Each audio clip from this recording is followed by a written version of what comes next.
अस्सलाम वालेकुम, मैं Rizwan Shaikh. AM TV news में आपका स्वागत है। आइए चलते हैं कुछ खास खबर की ओर। समाजवादी पार्टी के लीडर अबू हाशमी साहब ने किया मुमरा का दौरा और क्या कहा उन्होंने मुमरा के बढ़ते नशे के मामलों को लेकर के, देखते हैं इस रिपोर्ट के माध्यम से।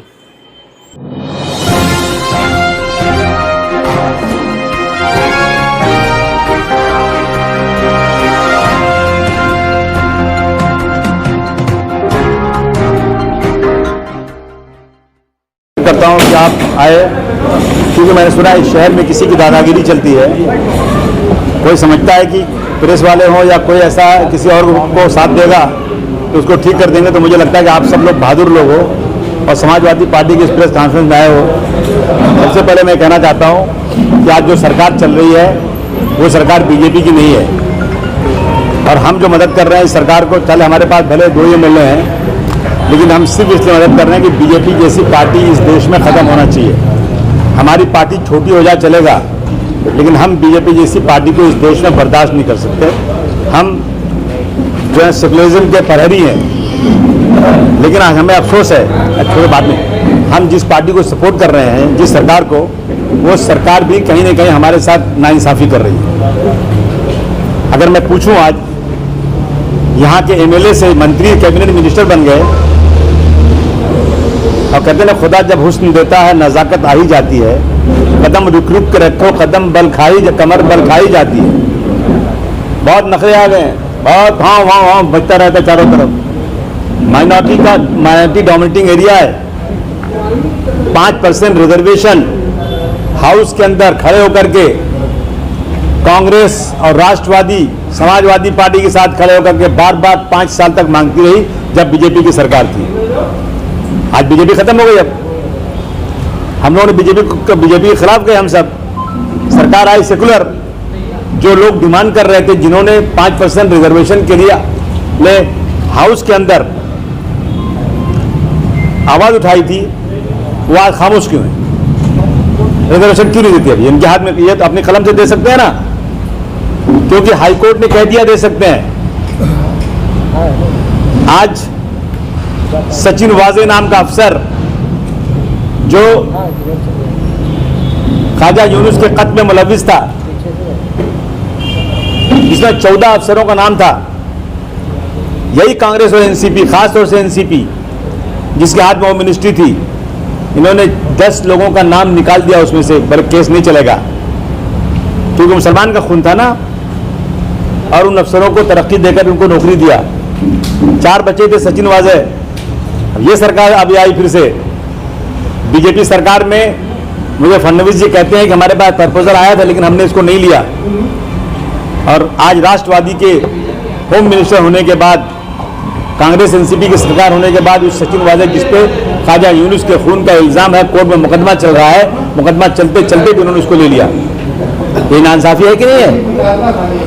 उसके बाद मैं पूछूं उनसे कि पवार साहब, याद कीजिए, आप जब पहली बार राष्ट्रवादी पार्टी बनी थी और आप आए थे रेडियो क्लब में, हम लोगों से मीटिंग किए थे, तो आपने कहा था कि जब हमारी सरकार आएगी महाराष्ट्र में, हम इस्माइल यूसुफ कॉलेज जो मुसलमानों की प्रॉपर्टी है, गवर्नमेंट ने लिया, हम उसको मुसलमानों को वापस दे देंगे। दादर के अंदर हिंदू मिल डॉक्टर भीमराव अंबेडकर साहब का, वहां पर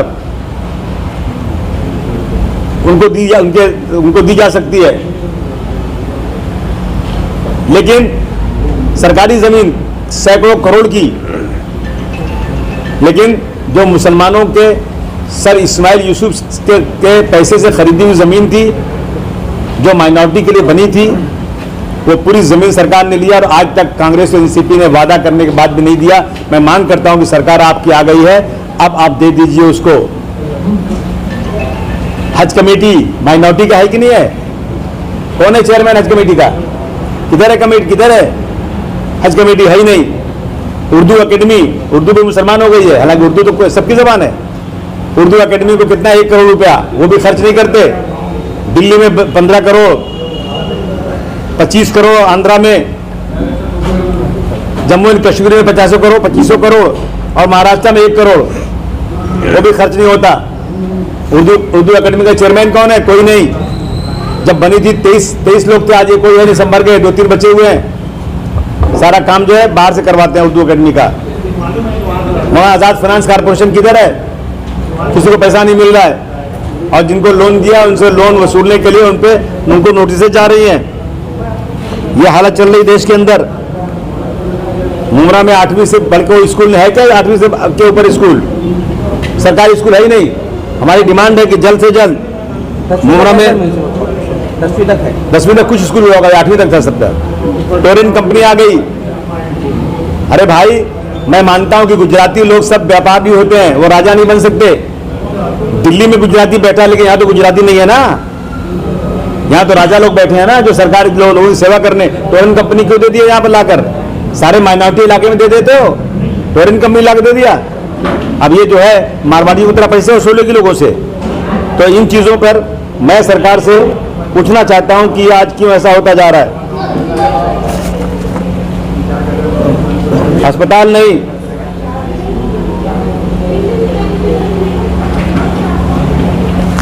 माइनॉरिटी को सिर्फ 500 करोड़ रुपया। जरा सोचो भाइयों, आप लोग मुझे बताओ अगर मैं गलत बोल रहा हूं तो। माइनॉरिटी की तादाद कितनी है महाराष्ट्र में? 13 से 14% मुसलमान, 13 से 14% मुसलमान, 1% सिख, 1-2% क्रिश्चियन, 7% बुद्धिस्ट, सब मिला के 23%। कितना बजट है? 500 करोड़।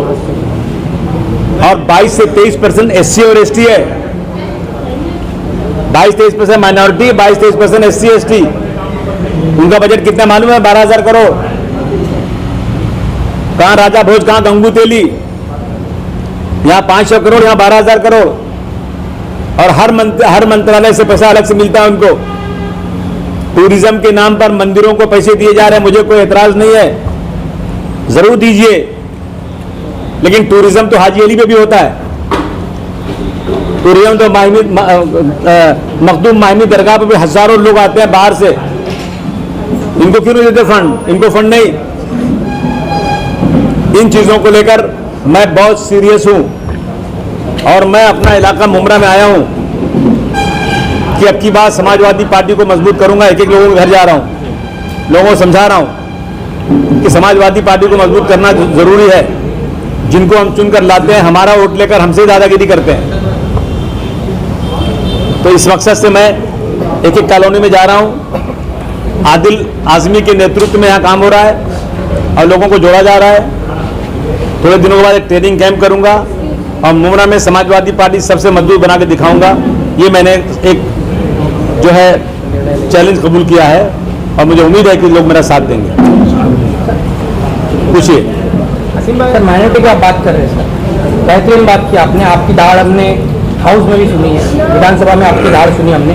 बाबरी मस्जिद का चाहे मामला हो, फिर चाहे माइनॉरिटी के हुकूक के लिए मामला हो। इस शहर में आप आए हैं, आपके अकेले इकलौते जो मशहूर यहाँ के लीडर है जनाब आदिल खान आजमी। एक शिकायत है समाजवादी पार्टी से, एक दौर था जब काफ़ी दबदबा था इस पार्टी का शहर में, लेकिन अब एक तरह से ये काफ़ी अकेले पड़ गए आदिल खान आजमी। और इस चीज़ को, दौरे को इस तरह से भी देखा जाएगा कि शायद अब इलेक्शन करीब है तो आप यहाँ आए।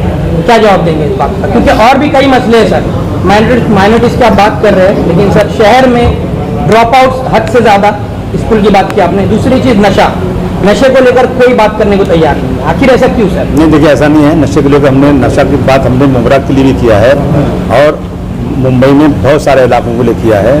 आपको पता है, अगर आप अमेरिका गए होंगे या पढ़ा होगा आपने, तो अमेरिका में ब्लैक लोगों के साथ नाइंसाफ़ी की गई, तो आज वही ब्लैक लोग वहाँ पर नशा बेचते हैं, वही अटैक करते हैं, वही मर्डर करते हैं, वही सब क्राइम करते हैं। उनको बिल्कुल अलग थलग छोड़ दिया गया। उनके साथ वही हालत माइनॉरिटी की यहाँ पर हो रही है। हमें अलग थलग छोड़ने की कोशिश हो रही है। हमने फडणवीस के ज़माने में भी, और ये अनिल देशमुख साहब ने मुझे हाउस के फ्लोर पर कहा कि मैं एक मीटिंग बुलाऊंगा और यहाँ पर जो है नशा बिल्कुल ख़त्म करने के लिए हम लोग काम करें। कुछ नहीं हुआ अब तक। कल हमारे एरिया में 2 नशा करके लड़कों ने 26 साल के जवान को कल मार दिया, उसको मर्डर कर दिया। ये हो रहा है, बिल्कुल सही बात है।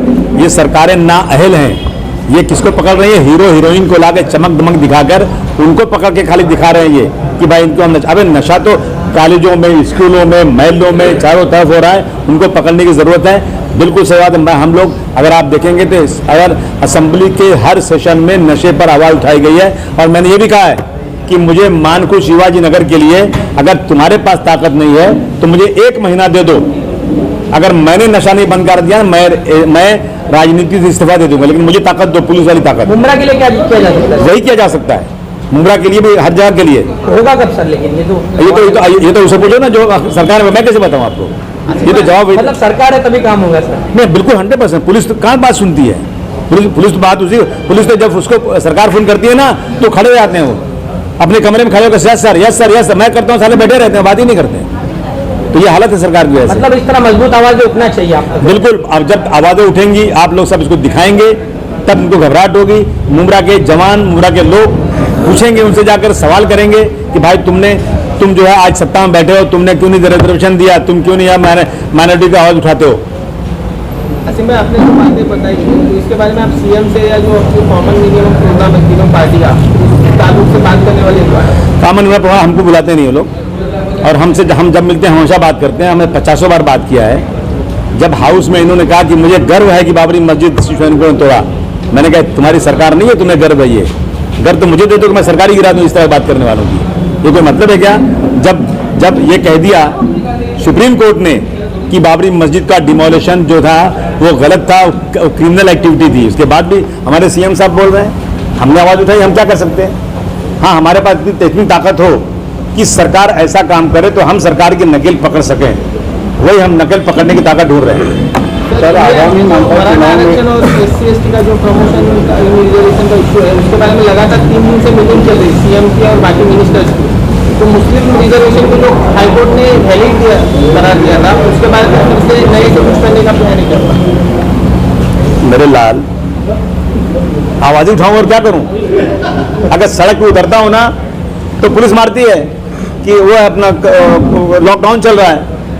हाउस में बोलता हूँ, यहाँ बोलता हूँ तो ये कहते हैं, एनसीपी वाले कहते हैं कि भाई ये आवाज मत उठाओ, नहीं तो बीजेपी को फायदा हो जाएगा। तो कहीं ना कहीं सर इसकी वजह ये है कि कम्युनिटी को बेदारी नहीं है। रिजर्वेशन क्या है, यही आधे से ज्यादा नहीं, होना भी ये चाहिए, बेदारी लाएगी सर, होना भी ये चाहिए कि कम्युनिटी का एक आदमी काला झंडा लेके खड़ा हो जाए। अगर मुझे चुन के दिया है और मैं वादा खिलाफी कर रहा हूं तो मुझे मेरे इलाके में घुसने को न मिले तो काम होगा। मुंह में कालिक पोत दी जाए, गाड़ी आगे न जाने दिया जाए, पुलिस की गाड़ी में आप पुलिस को भी रोक दिया जाए कि आपको हमने वोट देकर जिताया है और आप हमारे साथ नाइंसाफी कर रहे हो, आप मेरे इलाके में नहीं आ सकते। ये अगर जागृति आएगी तो फिर इनको अपनी इज्जत बचाने के लिए करना पड़ेगा। आवाम के लिए आप क्या संदेश दोगे? मैं संदेश दे रहा हूं कि एक मुत्तहिद हो तो बदल सकते हो दुनिया का निजाम, और मुंतशिर हो तो मरो, शोर मचाते क्यों हो। सर, आगामी आपकी पार्टी कितने कैंडिडेट मुमरा कौसा में उतारने जा? मैं 19 कैंडिडेट उतारना चाहता हूँ मुमरा कौसा में, और थाना में 10 उतारना चाहता हूँ, बस वही ढूंढ रहा हूँ अच्छे कैंडिडेट। तो सर, ये मुमरा में गठबंधन से इलेक्शन लड़ा जाएगा कि अब अपनी पार्टी? मैं बीजेपी शिवसेना मेरा हाथ मिलेगा नहीं, कांग्रेस एनसीपी में हाथ मिलाऊंगा नहीं, तो मैं अकेले लड़ूंगा।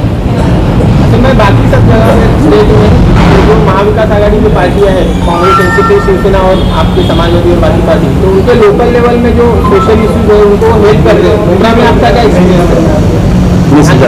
फिर से जो तीनों पार्टी के कार्यकर्ता हैं, उनके जो काम होते हैं सोशल, उसको सपोर्ट करते कांग्रेस वालों को, एनसीपी वाले, शिवसेना वाले, तो आपको यहाँ पे मुमरा में और पूरे स्टेट में क्या एक्सपीरियंस है? नहीं, अगर मुमरा से चुन कर आया है और सत्ता में है तो मुमरा के सारे लोगों की जो डिमांड है वो अगर पूरी करे तो मैं समझू वो कर रहा है काम। कहाँ काम कर रहा है? जो मुमरा का मसला है, कब्रिस्तान का, स्कूल का, हॉकर्स का बहुत बड़ा दफा है। हॉकर बेचारे जहाँ मारामारी फिर रहे हैं, कितने मसले बताऊं मैं? मसले की बिल्कुल समझा भरमार है। तो उन चीज़ों को उस आदमी के सामने न उठा करके उसको फूलों का हार दिया जाएगा तो फिर मुझे लगता है यही हल करेगा। कहीं ना कहीं सर इस वक्त एक मजबूत अपोजिशन की जरूरत है पूरे देश में। आप अपनी समाजवादी पार्टी के विचारधारा से नजदीक किस पार्टी को समझते? समाजवादी देखिए, मैं मिलती जुलती एक लालू जी पार्टी है, ममता बनर्जी हैं, अपनी जिम्मेदारी नहीं भूलनी। अजीत सिंह की पार्टी है, समाजवादी पार्टी है। ये पार्टियां इकट्ठा होकर अभी आगे एक मोर्चा बनाएंगी तो चलेगा कि कांग्रेस बेचारी बूढ़ी हो गई है, 130-40 साल हो गए इस पार्टी को, अब वो पार्टी उठने वाली नहीं है, उनके पास लीडरशिप खत्म हो चुकी है।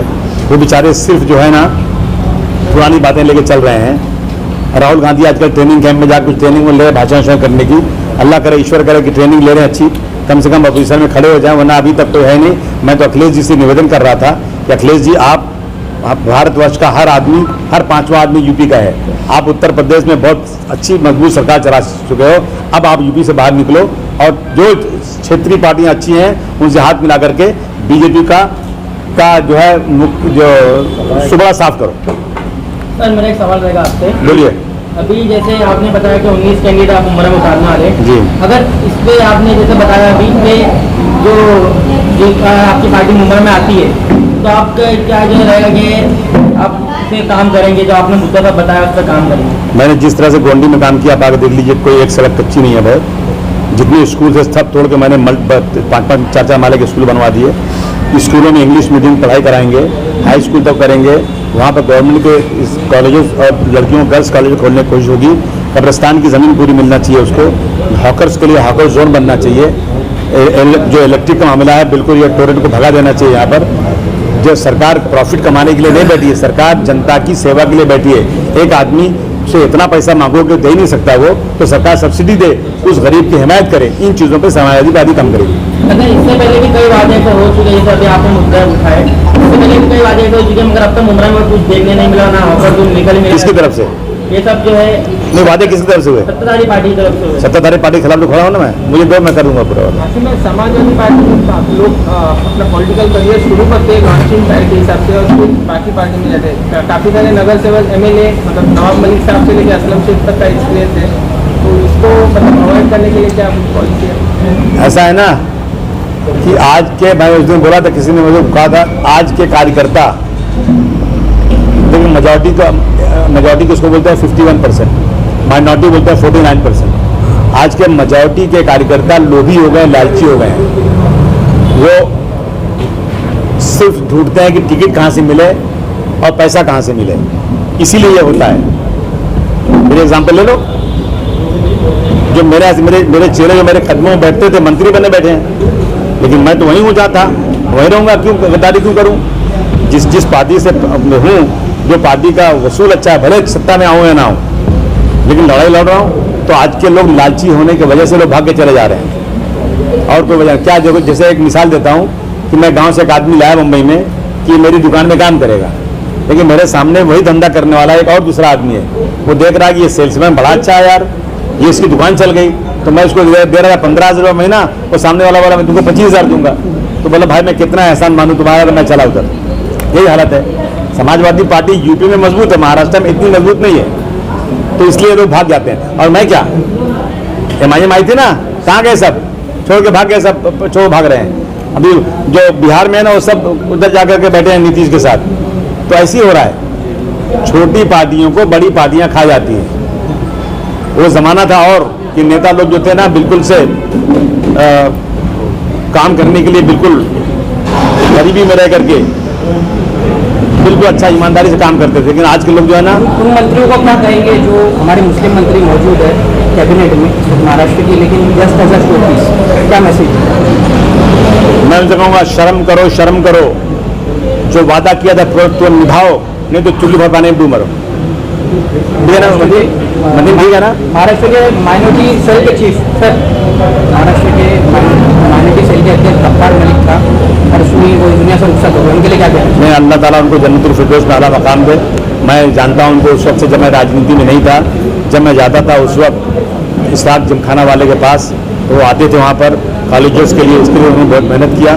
मैं अपनी तरफ से, मेरी पार्टी की तरफ से उनको खराज अकीदत पेश करता हूँ और दुआ करता हूँ अल्लाह ताला उनके बचे हुए कामों को, कोई लोग पैदा हो जाएं जलगांव में, उसे पूरा करें और अल्लाह उनको जन्नत में जगह दे, उनके घर वालों को सब्र की तलकीन दे।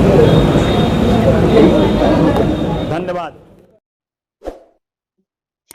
Thank you for watching our channel AEM TV News, and don't forget to like, share, subscribe and press the bell icon.